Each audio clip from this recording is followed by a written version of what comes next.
আসসালামু আলাইকুম রহমতুল্লাহি ওয়া বারাকাতুহু।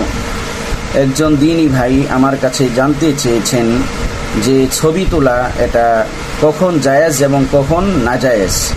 প্রায় সময়ই দেখা যায় যে মানুষ অনর্থক সেলফি তুলে, ছবি তুলে এবং এগুলি ফেসবুক, ইউটিউব বিভিন্ন জায়গার মধ্যে আপলোড দিয়ে থাকে। এটা কতটুকু জায়েজ?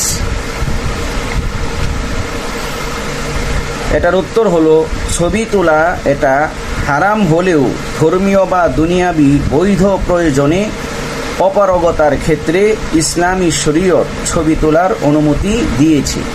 যদি অপারগ থাকেন, যদি বাধ্য হন, আর যদি এটা আবশ্যকীয় প্রয়োজন হয়ে থাকে, যেই প্রয়োজন এটা ছবি তোলা ছাড়া মেটানো যায় না, তাহলে এমত অবস্থায় ছবি তোলা যাবে।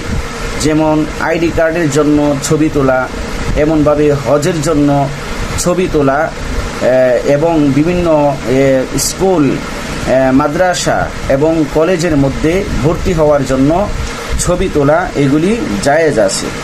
অবশ্য অপারগতা ছাড়া ছবি তোলা কোনো অবস্থাতেই জায়েজ নেই।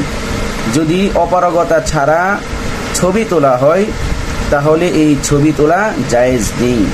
এই কারণে আমাদেরকে এই যে একটা মহামারী ব্যাধি আছে, যে কোনো সময় সেলফি তোলা, ছবি তোলা, এটা থেকে আমাদেরকে বিরত থাকতে হবে।